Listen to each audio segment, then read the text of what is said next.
E aí, eu sou o Rodrigo Alves e esse é o 5º episódio da série Memórias, uma série publicada originalmente em 2019 com bastidores de coberturas históricas do jornalismo brasileiro. Essa série está sendo republicada agora em 2021 com um novo tratamento de áudio e todas as locuções regravadas com uma qualidade melhor. A série Memórias volta com episódios inéditos no dia 5 de janeiro de 2022, anota aí, e até lá você vai ouvindo as republicações dos 8 episódios de 2019. Eu prometo que é uma experiência diferente ouvir com áudio bonitinho, bem tratado. O tema de hoje é a cobertura da epidemia de Ebola em Serra Leoa em 2014, tema que ficou super atual com o coronavírus. E é interessante ouvir esse episódio gravado em 2019 quando a gente não podia nem imaginar que pouco tempo depois um vírus ia deixar o planeta inteiro nesse caos. Vamos nessa?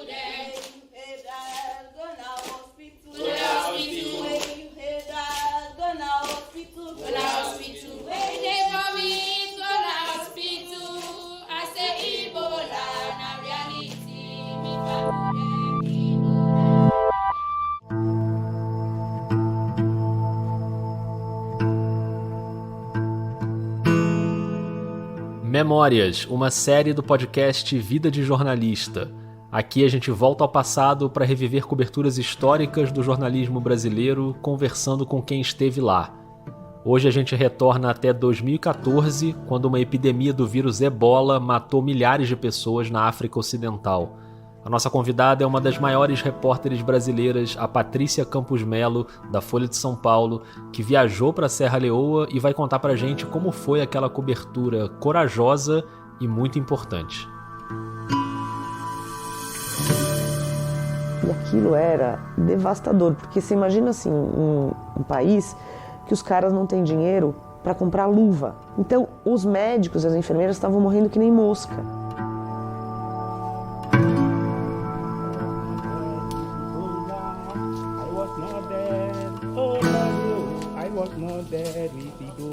Muitas vezes, cantar é o que resta.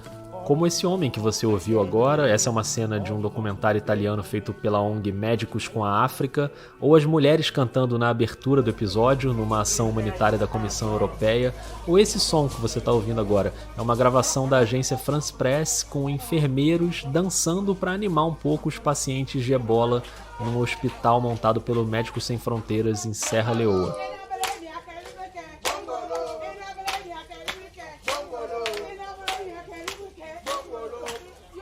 E você não está vendo as imagens, mas enquanto eles cantam, as crianças dançam. É uma tentativa de colocar um pouquinho de conforto num cenário absolutamente trágico que se instalou na parte oeste da África em 2014. Na verdade, o surto de Ebola começou em dezembro de 2013, na Guiné, mas só foi detectado em março de 2014, quando já tinha se espalhado por vários países. O surto de Ebola que está atingindo a África atualmente é o mais devastador de todos os tempos. Já matou centenas de... Uma crise sanitária internacional sem precedentes na época moderna. Nerves were on edge because everyone is now aware the Ebola virus is now officially considered out of control in West Africa. O Ebola já matou 2.500 pessoas na África Ocidental. Estados Unidos e Inglaterra começaram a testar vacinas contra a doença. Now out of control in West Africa, according to Médecins Sans Frontières, where the deadliest outbreak on record is spreading like wildfire. Al menos 50 casos de contagios diarios son informados a las autoridades sanitarias liberianas. Em outubro, dos 350 casos que chegaram aqui com suspeita de Ebola, 260 se confirmaram. En esta ambulancia hay 3 pacientes de ébola, incluyendo un adolescente. A todos les niegan la entrada. Em agosto daquele ano, a Organização Mundial da Saúde declarou a epidemia em estado de emergência internacional. Em menos de um ano, mais de 20 mil pessoas foram infectadas e quase 10 mil morreram. Isso contando os casos oficialmente registrados. O Ebola é um vírus que não é transmitido pelo ar, você pega pelo toque, no contato direto com sangue ou outros fluidos do corpo humano. 2 semanas depois a infecção começa a dar dor de cabeça, dor muscular, febre, depois vem o vômito, a diarreia, atinge o fígado, os rins, começam as hemorragias e, em muitos casos, a morte, de 1 a 2 semanas depois de aparecerem os sintomas. É uma doença que exige medidas de isolamento, de quarentena, em regiões muito pobres, com um sistema de saúde muito precário. Então, como cobrir jornalisticamente um episódio como esse? Você tem basicamente duas opções. A primeira é cobrir a distância pelos relatos oficiais e a segunda é indo para lá. Uma opção arriscada, corajosa e necessária para poder contar essa história da maneira como ela acontece. Só uma equipe brasileira fez isso em 2014. A Patrícia Campos Melo foi para Serra Leoa, acompanhada do repórter fotográfico Avener Prado. E eu queria muito que ela lembrasse essa cobertura aqui na série Memórias. Eu fui para São Paulo conversar com a Patrícia. A gente inclusive gravou 2 episódios de uma vez. Um que foi ao ar antes, sobre a carreira toda dela. Se você ainda não ouviu, eu recomendo. É o episódio 48, publicado em julho de 2019. A reação à matéria, sei lá, eu nunca tinha passado por nada próximo a isso, né? Eu fiquei um tempo lá, acho que foram umas quase 20 dias, em 3 bases no leste do Afeganistão. E eu perguntei pra ele tudo. Eu perguntei assim, nossa, mas é legítimo então você matar a pessoa porque ela não segue a versão escrita do jornalista? Acho que é do lado esquerdo, né? Pelo menos aqui no mapa tá mostrando a esquerda. É, esse aqui mesmo. Obrigado, amigo. Obrigado, tenha uma boa noite, bom fim de semana. Você também, tudo de bom. Obrigado. Eu fui até a casa dela numa noite de sexta-feira, no mesmo dia em que eu entrevistei a Lívia Pérez pro episódio sobre o caso Eloá. Alô, boa noite. Boa noite, amigo. Morador aí, você tem um nome? É a Patrícia Campos Melo. Seu nome, por favor? Rodrigo. Rodrigo, só um minutinho, tá? Obrigado. Eu tinha muita expectativa por essa conversa, já queria gravar com a Patrícia há muito tempo, é uma das jornalistas que eu mais admiro e essa hora finalmente chegou. Oi. É o seguinte, ó. Primeira direita. Primeira direita aqui. É. Tá ok. Isso. Obrigado. A Patrícia foi super generosa porque ela estava com uma crise de dor na coluna. E mesmo assim a gente conversou por muito tempo, né? Porque eram 2 episódios para gravar. Só não quero ficar culpado aqui de te fazer sentir mais dor. Imagina. Então vamos lá. Quem que você já entrevistou pro... Ela achou uma posição mais confortável ali no sofá e a gente foi conversando. No início eu estava muito curioso para saber como foi a decisão dela e do jornal de fazer a viagem. Como é que se decide? Nós vamos para Serra Leoa para cobrir a epidemia de ebola, apesar de todos os riscos. Na época, em 2014, a Patrícia trabalhava em São Paulo, na editoria Mundo da Folha, para cobrir o noticiário internacional. E aí começaram as primeiras notícias ali da epidemia de ebola na África.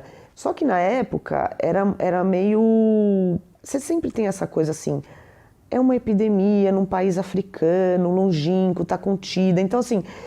Eu queria muito cobrir, mas eu sabia que ia ser difícil eu conseguir convencer o jornal, porque é uma cobertura cara, né? É.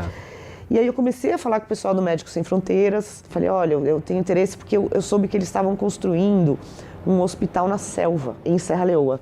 Eu falei, eu queria muito ir, eu acho que deve ser super interessante mostrar, porque os Médicos Sem Fronteiras são um dos únicos que tinham experiência em lidar com essa epidemia, porque eles tinham atuado em epidemia de ebola desde que surgiu o ebola, no então Zaire, em 75, 74, né? E aí eu comecei a falar com eles, o jornal ainda não, né, falava, não...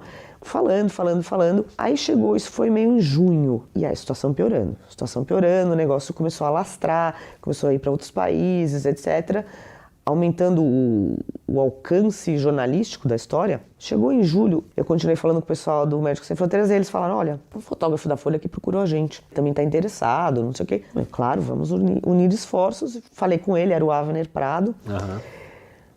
Que na época eu tinha 23 anos. Sério? Sério. Eu só descobri que ele tinha 23 anos quando a gente chegou em Londres. E eu olhei pra cara dele e falei, quantos anos você tem? Ele falou, 23. Eu falei, Ave Maria. Não, e ele é genial. Fiz muitas outras coberturas com ele depois disso. A gente cobriu microcefalia e zika no interior de Pernambuco, venezuelanos em Roraima, assim. Mas na época, Mas aí finalmente o jornal topou. O negócio começou a ficar grande. Aí eu falei com o pessoal do Médicos, olha, então o jornal topou. Aí eles, mas agora a gente não se responsabiliza, tá muito perigoso, a gente não tem tempo, a gente tá totalmente sobrecarregado, a gente não consegue garantir nenhuma...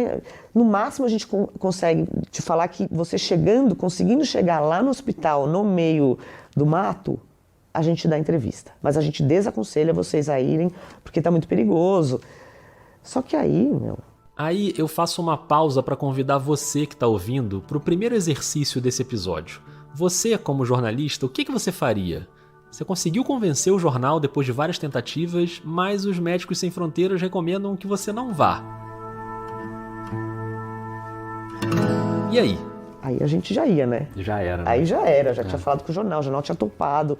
Aí eles deram um briefing pra gente, um briefing de segurança, né? De todos os procedimentos que tinham que fazer, desde lavar a mão com aquele negócio de cloro, que é pra desinfetar, até medir a temperatura 2 vezes por dia, todos os dias, não encostar, até orientações psicológicas, assim, tinha todo os procedimentos, fizemos isso. Antes disso, vocês tiveram que tomar vacinas também? Qualquer vacina? Então, aí o jornal, a gente fez uma consulta com um infectologista, porque assim, qual que era o grande perigo? É um país que já é um país que estava completamente ferrado, porque passou por anos e anos de guerra civil.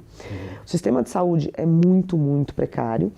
Então, eu já tinha viajado várias vezes para a África e eu, por exemplo, eu costumo não fazer profilaxia de malária, porque me dá muito efeito colateral. Não é para todo mundo, para algumas pessoas dá. Se você falar isso para um médico, o médico quer te matar. Mas eu não tomo remédio, seja o Malaron, tem vários, né? Doxiciclina, porque me dá efeito colateral. Neste caso, a gente tinha que fazer tudo para não parar no hospital. Por quê? Porque os hospitais estavam lotados, sobrecarregados com pessoas com ebola. Então qualquer doença que você fosse para o hospital era um risco. Lascou. Então, dessa vez, fizemos profilaxia de malária, tomamos todas as vacinas possíveis. A única vacina que não tinha no Brasil, que a gente teve que tomar em Londres, foi de cólera. Levei antibiótico, caso tivesse infecção intestinal, etc, etc. Fizemos todo um esquema médico, né, para estar mais ou menos coberto. Chegamos em Londres para poder tirar o visto em Londres. Por exemplo, coisas assim, diferenças dessas viagens. Qual que é você como jornalista, você quer ir num lugar desses? Você quer ir, de preferência, ficar na casa de alguém que mora lá, se alguém gentilmente te receber, porque você quer entender como a pessoa vive, você quer ficar amigo das pessoas, você quer, né, comer nos lugares onde as pessoas comem, ir nos mercados, fazer tudo. Essa viagem era completamente diferente, porque a gente tinha que evitar a multidão.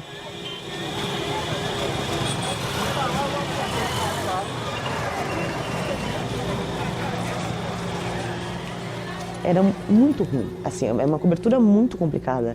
Então, por exemplo, eu comprei um monte de barrinha de cereal, porque eu não sabia como é que ia ser o esquema, né?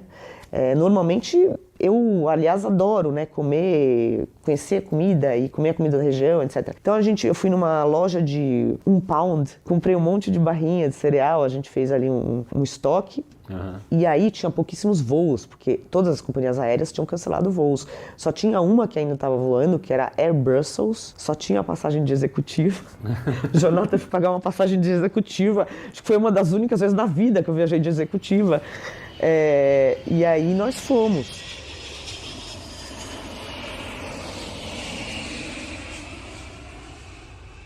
Depois de toda essa dificuldade de convencer o jornal, o contato com os Médicos Sem Fronteiras, a passagem por Londres, ainda ia ter muito mais dificuldade antes de começar a cobertura de fato. É tudo muito complicado, assim. 80% da pauta é você conseguir chegar no lugar. Você tinha que conseguir a papelada para poder ter autorização para entrar na área de quarentena. A gente precisava arrumar alguém que topasse levar a gente, um motorista, e tinha que ser um carro 4x4, porque as estradas em Serra Leoa ficam impassáveis 6 meses por ano, que é a estação chuvosa, porque é estrada de terra, e fica uma lama, né?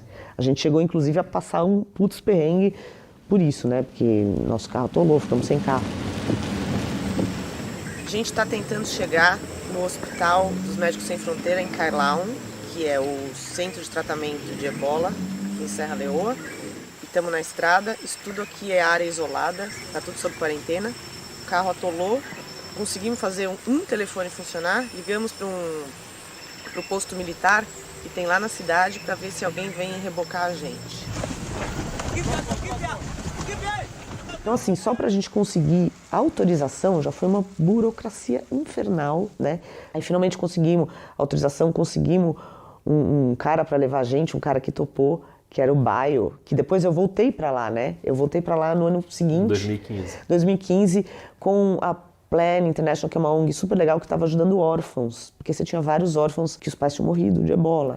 Então eles estavam fazendo trabalho, eu fui com a Mônica, que trabalhava lá, foi super legal, e encontrei o Baio, que era esse nosso parça, que foi o motorista guerreiro que levou a gente, ajudou a gente, etc. Então, assim, conseguimos a tal do permit super precioso para conseguir entrar na área de quarentena, etc, etc.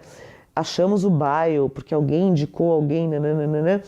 Tinha super pouco jornalista, pouquíssimo jornalista, né? Porque tinha a gente, tinha um cara do New York Times, um fotógrafo do Washington Post e uma equipe de uma TV francesa. E vocês eram os únicos brasileiros na cobertura. Total. Enchemos o carro de combustível, água e o raio da barrinha de cereal, né? E saímos lá, rumo, tentando chegar em Kailahun, que era o epicentro da epidemia e que era onde o Médicos Sem Fronteiras tinham feito esse hospital, né? Tinham montado o hospital. E aí, a gente pegou o carro. A gente acabou de chegar aqui. Esse é o primeiro checkpoint para entrar na cidade de Kenema. Kenema e Kailahun são o epicentro da epidemia de ebola aqui em Serra Leoa. Para chegar até aqui, de Freetown, que é a capital, a gente levou mais ou menos 6 horas. Primeiro porque o carro quebrou. Segundo porque a estrada é complicada, tem muito trânsito. So we were wondering if you could lend one of your passes to your driver so that he can pick us up. Em Kailahun fica o principal hospital e aqui em Kenema tem um outro hospital também. Todos os casos de ebola do país estão sendo enviados ou para Kenema ou para Kailahun, para não espalhar a doença. Eles estão tentando tirar tudo da capital e trazer para cá. E aquilo era devastador, porque você imagina assim, um país que os caras não têm dinheiro para comprar luva. Então, os médicos e as enfermeiras estavam morrendo que nem mosca. Nossa. Inclusive, tinha um cara que era maravilhoso, que era um virologista muito fodão, que estudava febres hemorrágicas, estudava Lassa Fever. Ele era um coordenador ali no hospital, ele tinha acabado de morrer. Tinha fotos dele em todos os lugares, porque ele tinha virado um herói e ele tinha se contaminado. Esse cara era o Dr. Umar Khan, um virologista de 39 anos que já tinha uma carreira super respeitada pelo combate a essa Lassa Fever, né, a febre de Lassa que a Patrícia citou, que é outra doença hemorrágica que matou muita gente na África. Ele tratou mais de 100 pacientes com ebola e acabou se contaminando. Na época, os primeiros remédios estavam sendo desenvolvidos e havia o ZMapp, uma droga experimental, e os africanos reclamaram muito que esse medicamento foi testado num americano, num espanhol, mas o Dr. Umar Khan não recebeu uma dose do remédio. Ele morreu no dia 29 de julho de 2014 e ficou essa discussão. Por que é que ele, um herói nacional que estava se arriscando e salvando dezenas de vidas, não foi medicado quando ele se contaminou? Na verdade, assim, você tem uma discussão anterior que é por que é que não havia remédio para isso? Né? Não havia remédio porque é uma doença que pega em pobre. Uma infecção é um vírus que pega em africano, super pobre, então não tinha interesse na indústria farmacêutica. Então, assim, era um treco que tinha sido descoberto em 74, 75 e não tinha pesquisa. E quando faziam algum tipo de pesquisa, quando testavam, não tinham testado nos africanos. E os Médicos Sem Fronteiras são muito engajados nisso, né? Que são as doenças negligenciadas, doença que afeta pobre. Você vai ter um monte de Viagra e remédio de depressão e não vai ter isso.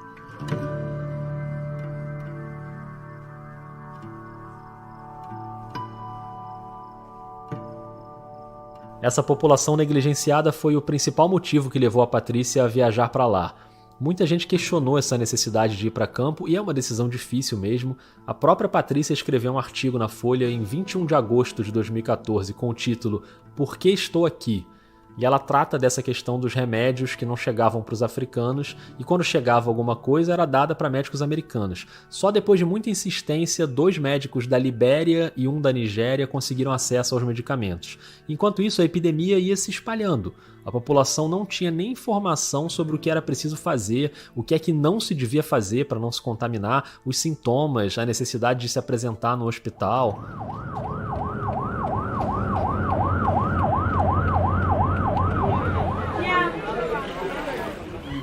Você tinha cenas como essa que você está ouvindo, que são médicos e voluntários indo nas casas, nas vilas, para orientar as pessoas.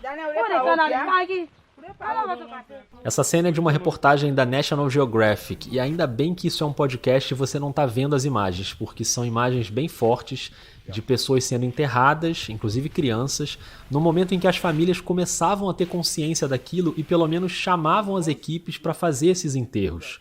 Porque no início as próprias famílias faziam os enterros, tocando nos corpos, lavando os corpos, e aí se contaminavam também. Essa reportagem da National Geographic mostra as equipes fazendo os enterros usando as roupas de segurança para evitar o contato, como devia ser feito. É uma realidade bem triste que a Patrícia viu de perto, porque em vez de ficar no Brasil e receber as informações oficiais, o fato de estar lá para ver tudo isso e ouvir essas pessoas fez muita diferença na cobertura. Faz toda a diferença, né? Porque assim, a gente foi para lá, aí eu conversei, por exemplo, com um cara que ele tinha sobrevivido, a família dele inteira, acho que sobrou ele e mais uma pessoa. After 2 days, everybody in the house got sick. My mother, my father, my sister, my brother, all of my family, all of my people has passed away from this Ebola. Ele contou umas coisas que eu achei muito impressionante, que a mãe dele tinha pego ebola e que ela tinha pedido ajuda e que aí, como é que você vai fazer isso? Você vai falar não para sua mãe? Você vai falar, eu não vou ajudar minha mãe a levantar, minha mãe tá morrendo, vomitando. E que ele deu a mão e foi ajudar ela. Ele ajudou a mãe dele, naquele momento ele falava assim, naquele momento eu sabia que eu tinha pego ebola. Falei com outro também que tinha sobrevivido, a pessoa saía com atestado. Eu fui curado. Porque as pessoas estavam em pânico. Então ninguém queria dar emprego, a mulher não queria encostar no marido, então você tinha que sair com atestado. E mesmo era tipo assim, 200 casos novos por semana, era um negócio assim, absurdo. Assim, total. Primeiro que as pessoas tinham uma imagem muito assustadora. Na verdade, você só pega se você encostar na pessoa. E a pessoa tem que estar sintomática, tá? Mesmo assim, você tem essa orientação geral de evitar multidões. Tudo isso funciona até a página 2. Óbvio, porque, por exemplo, o nosso carro quebrou, a gente teve que pegar uma carona, né? Carona ali, sei lá. Claro. Aí fala, por que você não ia de luva? Gente, como é que você vai entrevistar alguém de luva e máscara?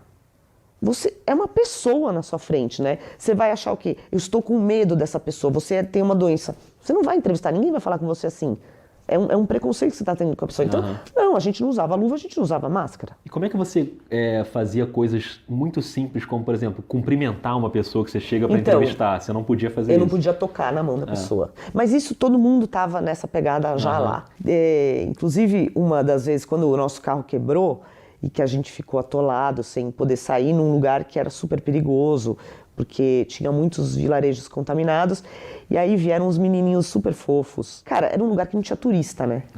Então, de repente, você vê ali 2 gringos, jornalistas, então começou a vir um monte de gente, de curioso, né? E super fofos, ajudando a gente a empurrar o carro. E aí eles queriam tirar foto com a gente. E eles mesmos falavam assim, no worry, don't touch. No touch, no worry. Porque eles sabiam que a gente estava com medo, eles estavam com medo, né? Mas toda essa situação meio... Daí a gente tirava foto com os caras, mas qual que é a nossa reação? Abraça. Claro. E não podia abraçar. Então, essas pequenas coisas assim, cumprimentar isso, você não podia entrevistar as pessoas. Em tese, você tinha que manter uma distância de 1,5 metro. A gente entrevistou pessoas que estavam com ebola dentro do hospital. After the death of our father, a few of our family members get sick.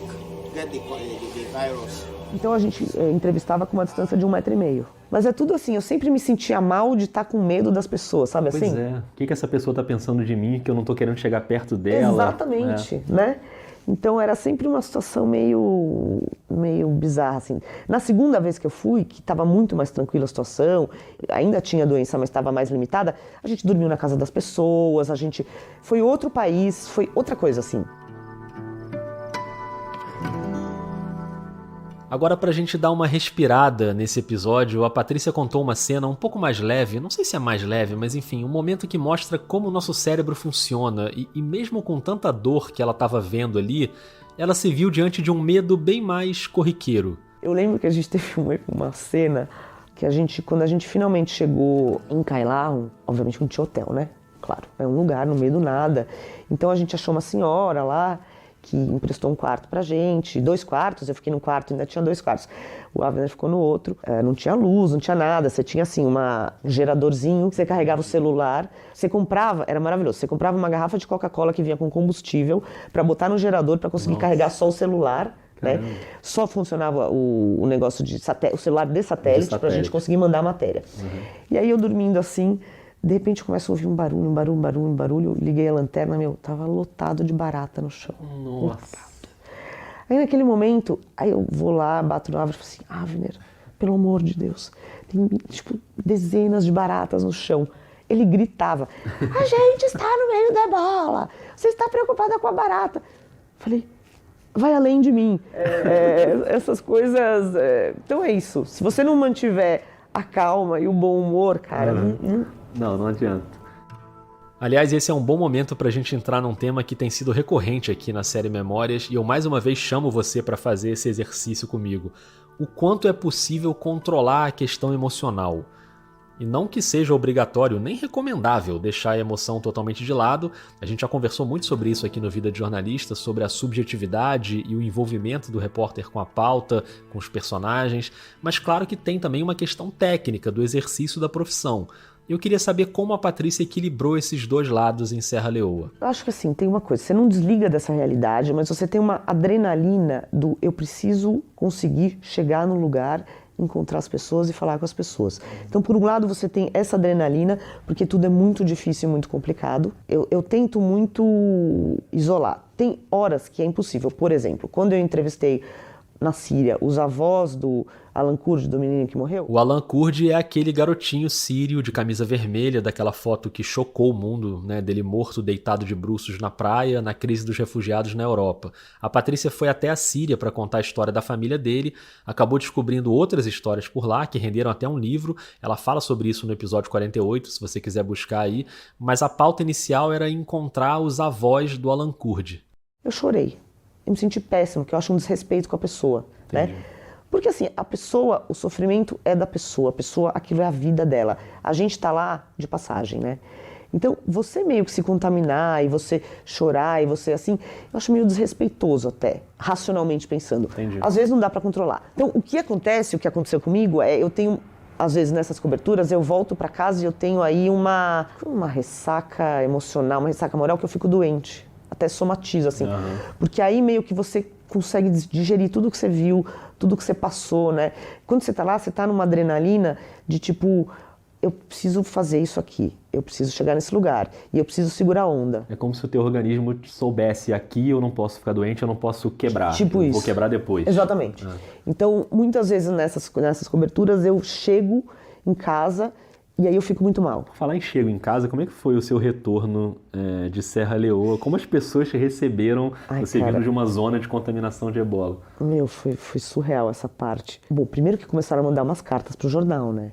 Do tipo assim, que responsabilidade, vocês mandaram jornalistas que vão trazer para cá a doença.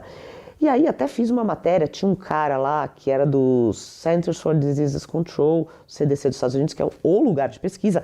Então eu falei, vamos entrevistar esse cara para ele explicar exatamente qual é o risco. Dizer que o risco não é tão grande, a gente está medindo a temperatura toda hora, a gente não encostou em ninguém, etc. Mas para deixar isso claro. Mas o fato é que a gente chegou e as pessoas, a gente falou assim, vamos fazer uma quarentena. Não vai ser uma quarentena de 40 dias, porque não vai dar mais um pouco de quarentena só para garantir, né? Aí tinha vários episódios, assim, no jornal, quando eu cheguei, as pessoas desviavam de mim. Por meses, algumas pessoas, tipo, pânico, não me cumprimentavam. Era assim, surreal. Tinha gente, marido de amiga também, que, você não vai encontrar com a fulana, você não sei o quê. Quando eu tava na nossa pseudo-quarentena, eu tive uma infecção urinária, uma coisa assim. E aí eu fui pro Einstein. E eu liguei pra minha tia, que é médica no Einstein, falei, olha, eu tô indo. Gente, acho que acendeu todas as luzes vermelhas. Quando eu cheguei, só faltava eles estarem todos, tipo, com aquele equipamento de proteção, mas eu não tava com febre. Então, ufa, acho que se eu tivesse com febre, eu tinha ido pro isolamento na hora, né? E ao mesmo tempo, era muito, eu até fiz uma matéria disso, ao mesmo tempo que você tinha essa paranoia, você tinha uma completa falta de segurança, porque eu saí de Serra Leoa, passei pela Bélgica, por Londres, cheguei no Brasil, ninguém nunca me perguntou uma palavra, não mediu minha temperatura, nem nada. O único lugar onde mediam a temperatura, lá em Serra Leoa, assim, pra sair, se você tivesse com febre, você não saía. Sim. Né? Mas assim, saindo de lá, se eu tivesse, por exemplo, começado a ficar sintomática no voo... Ninguém ia saber. Não. A tua família ficou muito preocupada quando você foi, quando você anunciou que ia? Teve gente que falou, não vai, fica aqui, teve isso? Meu pai ficou muito puto. Meu pai é jornalista, né? E meu pai fez coberturas de guerra. Meu pai cobriu a Primeira Guerra do Golfo. Ele foi sequestrado junto com o William Vac. Chegam à Jordânia os 40 jornalistas que estavam detidos no Iraque. Todos foram presos quando faziam a cobertura da revolta popular contra Saddam Hussein. 2 repórteres brasileiros, William Vac e Hélio Campos Melo, estavam no grupo, como mostra o enviado especial da Rede Globo, Pedro Bial. A gente saiu de uma guerra que tinha acabado e entrou numa revolução que estava começando. O fotógrafo Hélio Melo também contou pelo telefone detalhes do pesadelo dessa semana. Tinha um checkpoint de uns caras, uns iraquianos, que prenderam a gente, dando tiro pro alto. Aí deixaram a gente preso 2 dias, tiraram, roubaram nosso carro, roubaram as máquinas, enfim, ficamos 2 dias incomunicados. Ele ficou puto, não queria falar comigo, achava um absurdo, pra que você vai, nananana. A minha mãe é sempre incrivelmente prática, pragmática, falou, se cuida, se comporta, eu fico aqui, cuido do Tugo, do meu filho, tá tudo bem, fica tranquila. Meu pai ficou super bravo, mas depois entendeu, claro. Foi muito, muito difícil ficar muito tempo longe do meu filho, que tinha 3 anos de idade. Pois é.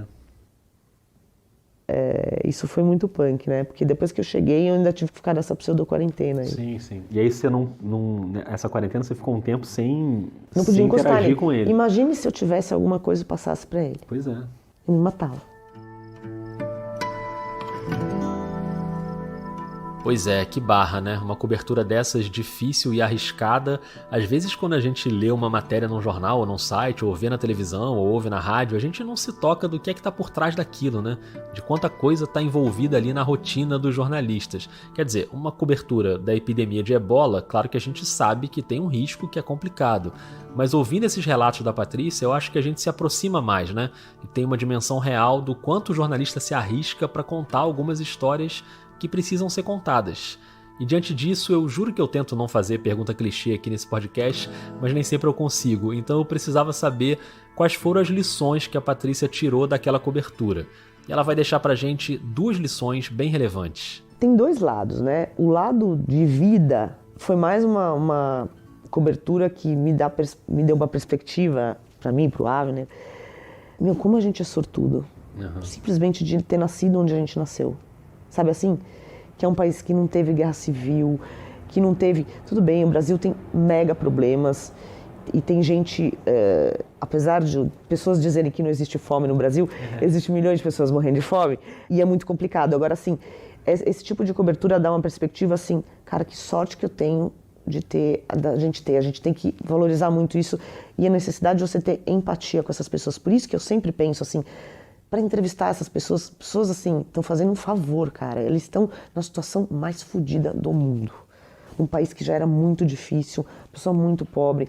Essa sensibilidade, né, de você tentar não ser invasivo, de você entender, tentar o mínimo de se colocar no lugar do outro, né, na hora de fazer essas matérias. Na verdade, na hora de fazer qualquer matéria. Fugir do estereótipo de muita gente que a gente faz, dessa coisa invasiva, desrespeitosa de jornalismo, né? E tentar se pôr no lugar dele para conseguir contar essa história, para a pessoa sentir um pouquinho, né? Com o refugiado é a mesma coisa, né? Entender o lugar do outro. Do sentido estritamente técnico, reforçou a minha crença de que tudo que pode dar errado, dá errado. Sempre. Você tem que ter o plano B, C, D e E. Sempre vai dar cagada. E você tem que ficar sussa. Não adianta. Não adianta estressar. Anotou aí, né? Planejamento é tudo. E é isso, tentar se estressar o mínimo possível durante as coberturas, porque as coisas realmente dão errado, é do jogo, mas no fim das contas tudo se resolve. Pena que não dá pra dizer o mesmo dos governos, das instituições, das pessoas que têm o poder na mão e que parecem não aprender com as tragédias que acontecem, né? 5 anos depois daquela epidemia devastadora, a África voltou a sofrer com o ebola. Teve um novo surto na República Democrática do Congo, quando a Organização Mundial da Saúde declarou de novo emergência internacional. Houve aí um relato feito na época, em 2019, pelo grande jornalista Jamil Chad. É só a 5ª vez que a OMS declara uma doença, uma situação, e coloca nesse caráter ou nessa classificação de emergência internacional. A última foi o Brasil em 2016, o Zika vírus. Sabemos muito bem essa história. Pois bem, e agora eu estou acrescentando uma locução nova aqui na reedição de 2021, porque quando esse episódio foi publicado originalmente, em 2019, a gente nem desconfiava que poucos meses depois viria algo ainda mais grave na escala global, a pandemia do coronavírus, que matou mais de 5 milhões de pessoas no mundo inteiro. E mais uma vez os jornalistas tiveram que se arriscar na cobertura, muitos se contaminaram, muitos morreram. Ouvir esse episódio hoje deixa tudo ainda mais surreal.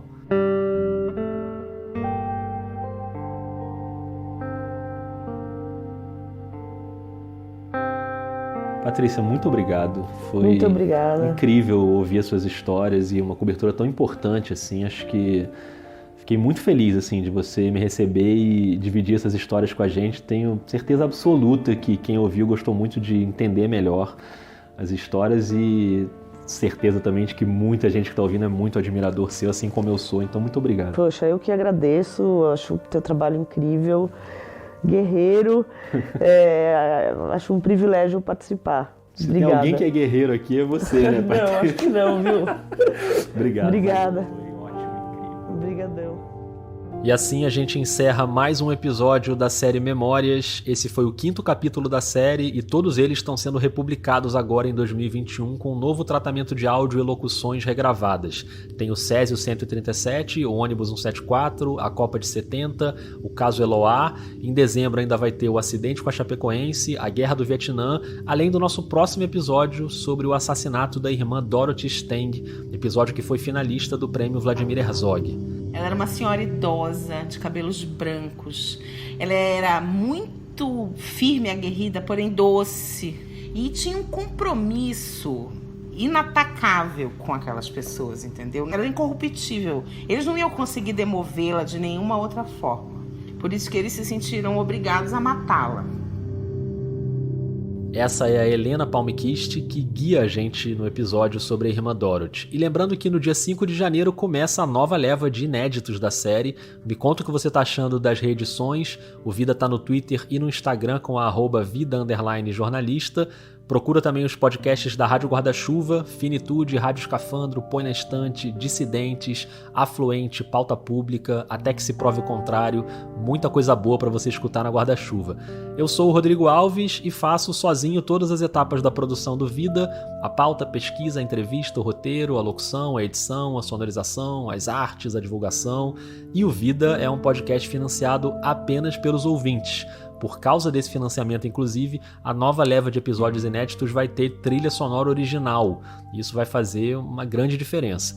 Eu agradeço muito a todos os apoiadores e apoiadoras, e se você puder ajudar, esse apoio é muito importante para a sequência do projeto. É só buscar o nome do podcast no Catarse, no PicPay ou na Aurelo. Lá você encontra os planos mensais. Ou direto pelo Pix, se você quiser fazer um apoio pontual. A chave é o e-mail podcastvidadejornalista@gmail.com.